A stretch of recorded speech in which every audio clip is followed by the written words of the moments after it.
ಸ್ನೇಹಿತರೆ ಎಲ್ರಿಗೂ ನಮಸ್ಕಾರ. ಇದು ನನ್ನಂತ ನಿಮ್ಮಂತ ಮಿಡಲ್ ಕ್ಲಾಸ್ ಹುಡುಗರ ಪರಿಸ್ಥಿತಿ. ಮನೆಯಲ್ಲಿ ಬೇಡ ಅಂದ್ರು ಜೀವನದಲ್ಲಿ ಏನೋ ಸಾಧನೆ ಮಾಡ್ಬೇಕಂತ ಊರು ಬಿಟ್ಟು ಹೊರಗಡೆ ಬಂದ್ವಿ. ಈಗ ಅನಿಸ್ತಾ ಇದೆ ಮನೆಯಲ್ಲಿದ್ರೆ ಹೊಟ್ಟೆ ತುಂಬ ಊಟನಾದರೂ ಮಾಡ್ತಿದ್ವಿ ಅಂತ. ನಮಗೂ ಇಷ್ಟಪಟ್ಟು ಬೈಕ್ ತೊಗೋಬೇಕಂತ ಆಸೆ. ಬೈಕ್ ಬಿಡಿ, ರೂಮ್ ಬಾಡಿಗೆ ಕೊಡೋಕ್ಕಾಗದೆ ರಾತ್ರಿ ರೂಮ್ ಬಿಡಿಸಿದ್ದು ಉದಾಹರಣೆಗಳಿವೆ. ಜೀವನದಲ್ಲಿ ಏನೋ ಸಾಧನೆ ಮಾಡ್ಬೇಕಂತ ನಾವು ಮಾಡದಿರೋ ಯಾವುದು ಕೆಲಸನೇ ಉಳಿದಿಲ್ಲ.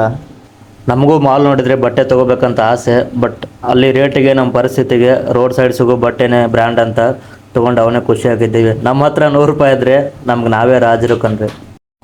ನಮ್ಮ ಹೊಟ್ಟೆ ಏನೋ KFC ಚಿಕನ್ನೇ ಬೇಡುತ್ತೆ. ಬಟ್ ಪರಿಸ್ಥಿತಿಗೆ ರೋಡ್ ಸೈಡ್ ಸಿಗೋ ತಿಂಡಿನೇ ತಿನ್ಕೊಂಡು ಚೆನ್ನಾಗಿದ್ದೀವಿ.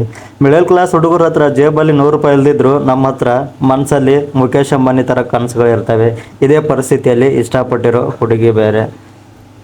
ನಮ್ಮ ತಂದೆ ತಾಯಿ ಆದರೂ ಏನು ಮಾಡ್ತಾರೆ ಹೇಳಿ ಪಾಪ. ಅವ್ವ ಅಡುಗೆ ಮಾಡಿ ಹಾಕುವಾಗ ಹಸುವಿನ ಬೆಲೆ ಗೊತ್ತಿದ್ದಿರಲಿಲ್ಲ, ತಂದೆ ದುಡಿಯುವಾಗ ಜೀವನದ ಬೆಲೆ ಗೊತ್ತಿದ್ದಿರಲಿಲ್ಲ. ಆದರೆ ಈಗ ಸ್ವತಃ ನನ್ನ ಕಾಲ ಮೇಲೆ ನಾನೇ ನಿಂತ್ಕೊಂಡು ದುಡಿಯುವಾಗ ಆದರೂ ಹೊಟ್ಟೆ ತುಂಬ ಊಟ ಮಾಡೋಕ್ಕಾಗ್ತಾ ಇಲ್ಲ. ಎಷ್ಟೋ ಜನ ಪರಿಸ್ಥಿತಿಗೆ ವಯಸ್ಸು ನೋಡದೆ ಏನೇನೋ ಮಾಡ್ತಾ ಇದ್ದಾರೆ. ಇದು ಎಲ್ಲ ಮಿಡಲ್ ಕ್ಲಾಸ್ ಹುಡುಗರ ಪರಿಸ್ಥಿತಿ. ಇವತ್ತೆಲ್ಲ ನಾಳೆ ಏನೋ ಸಾಧನೆ ಮಾಡ್ತೀವಿ ಅಂತ ಹಾಗೆ ಆಸೆಗಳನ್ನ ಇಟ್ಕೊಂಡು ಜೀವನನ ಸಾಗಿಸ್ತಾ ಇದ್ದೀವಿ. ನಮ್ಮ ತಂದೆ ತಾಯಿ ಏನೋ ಸರ್ಕಾರಿ ನೌಕರಿದವರಲ್ಲ, ಅವರು ಅಲ್ಲಿ ಇಲ್ಲಿ ಕೂಲಿನಲ್ಲಿ ಮಾಡಿ ಕಷ್ಟಪಟ್ಟು ನಮ್ಮ ಕಾಲ ಮೇಲೆ ನಿಂತ್ಕೊಳ್ಳೋಕೆ ಮಾಡಿದ್ದಾರೆ. ಇದಕ್ಕಂತೂ ನಾವು ಯಾವಾಗಲೂ ಚಿರಋಣಿಯಾಗಿರ್ತೀವಿ.